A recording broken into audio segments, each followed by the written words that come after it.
In this video, we are going to be talking about a woman who survived 3 ship disasters.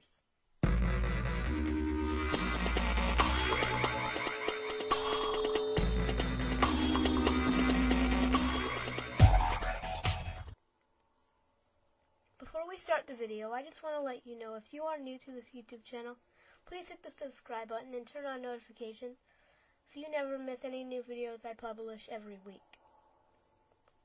Also, if you have any suggestions for future videos, please let me know in the comment section down below. I would love to hear your ideas. And with that out of the way, let's start the video. Violet Jessop is the woman you see in this image. And she was on board all 3 of the Olympic class of ocean liners when they either had an accident or when they sank. The Olympic class of ocean liners were a group of 3 ships that the White Star Line had built to compete with Cunard's superliners. The ships were the RMS Olympic, shown here, the RMS Titanic, and the HMHS Britannic. And as I said, she was on board all 3 of the ships when they had an accident or when they sank. Violet Jessop's story begins on September 20th, 1911, when she was working on White Star Line's brand new vessel, which was the RMS Olympic. And it is on that particular day when a horrible accident occurred. The Olympic got very close to a Royal Navy vessel called the HMS Hawke. And there is one thing about the Hawke that would make this situation very dangerous. You see, the Hawke's bow was specifically designed to ram other ships.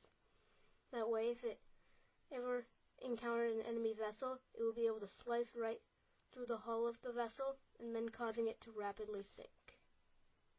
Now, the Hawke was actually very small in comparison to the Olympic, but still, due to the Hawke's design features, it was still very dangerous to be with the Olympic. So you see, the Olympic and the Hawke were actually supposed to pass by each other right when the Olympic steamed out of Southampton, England, heading for Cherbourg, France. But the Hawke actually turned a little bit too early when it was supposed to turn behind the Olympic, and the bow of the Hawke sliced right through the side of the Olympic, allowing 2 out of the 16 watertight compartments the Olympic had to be flooded. But Captain Smith had ordered the watertight doors closed, and the Olympic and the Hawke were both able to stay afloat. And luckily nobody was seriously injured, and the Olympic was able to return to shore for repair. Imagine what Jessop would have thought of that. She's on her brand new ship, and the Olympic almost sank. That was horrible. And Violet Jessop's next story happens a few months later, when she was offered a position on the RMS Titanic, the RMS Olympic's sister. At first she didn't want to do it, but her family members convinced her to do that. And she did. And it was actually a dream to be on that brand new ship. Then on April 14th, 1912, at 11:40 p.m., the RMS Titanic struck an iceberg in the North Atlantic. And because of that, 6 watertight compartments had been flooded, which is 2 compartments over the amount of flooding it can take.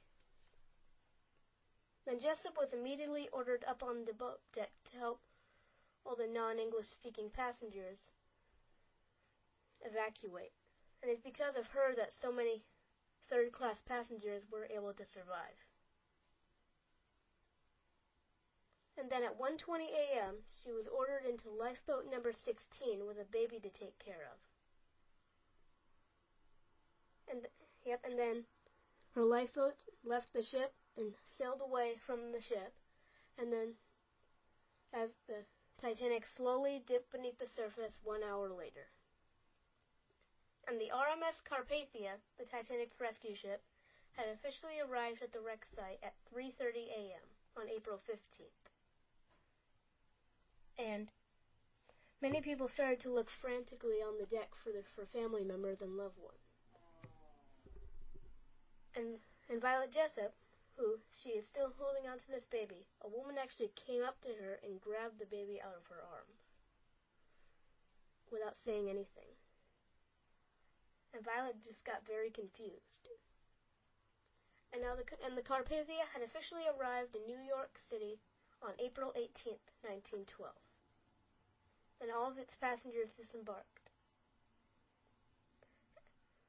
And Violet Jessop hadn't heard anything like that until many years later, in the 50s, when she got a phone call in the middle of the night. And a woman called her and she asked, "Did you rescue a baby on the Titanic?" Violet Jessop replied, "Yes." And the woman laughed and then said, "I was that baby," then hung up. And then Jessop ended up telling one of her friends, John, about it. And then John just thought someone was pulling a joke on you. But then Jessop said she hadn't told anybody about it yet. Okay, now let's go back to that time when Violet Jessop's final story began, when she was positioned on a hospital ship during the First World War. And in case you don't remember from the beginning of this video, that hospital ship would be known as the HMHS Britannic. And the Britannic was scheduled to leave Southampton, England on November 12, 1916, heading for a 10-day voyage to the city of Mudros on the Greek island of Lemnos. But before that, the Britannic would make a short stop at Naples to restock on coal, which it had done many times before when it was taking that route. And then, on the night of November 12, 1916, the Britannic had steamed out of Southampton Harbor with 1,065 personnel on board, ready to take on 3,000 wounded soldiers from the Greek island of Lemnos. And several days into the voyage, when the Britannic was pulling into Naples to restock on coal, a huge storm moved in, so the Britannic had to sit in Naples for the next 2 days waiting for the weather to clear up. And then the weather finally cleared up, and the Britannic was able to steam out of Naples for its last voyage. And then on November 21st, when the Britannic was steaming in between two Greek islands, the Greek island of Makronidos and the Greek island of Kea, that is when the Britannic struck a underwater mine just 7 miles off the Greek island of Kea, and the ship began rapidly taking on water. And roughly 5 minutes since the mine detonation, the Britannic was in the same position that Titanic had been after an hour. And Britannic was sinking just like Titanic, only faster.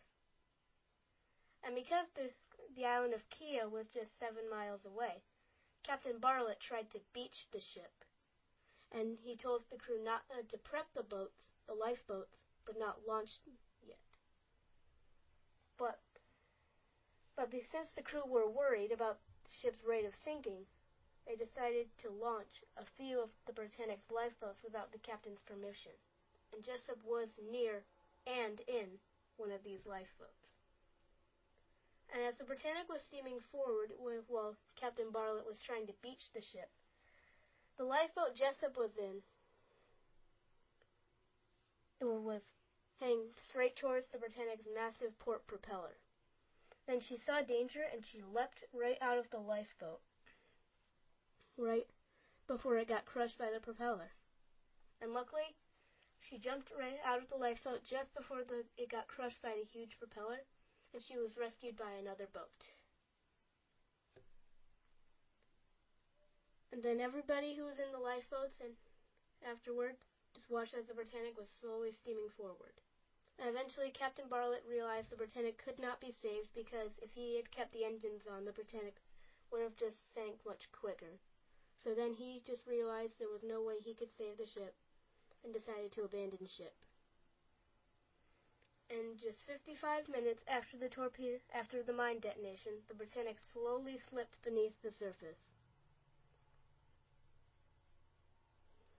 Imagine what Jessop would have thought of that.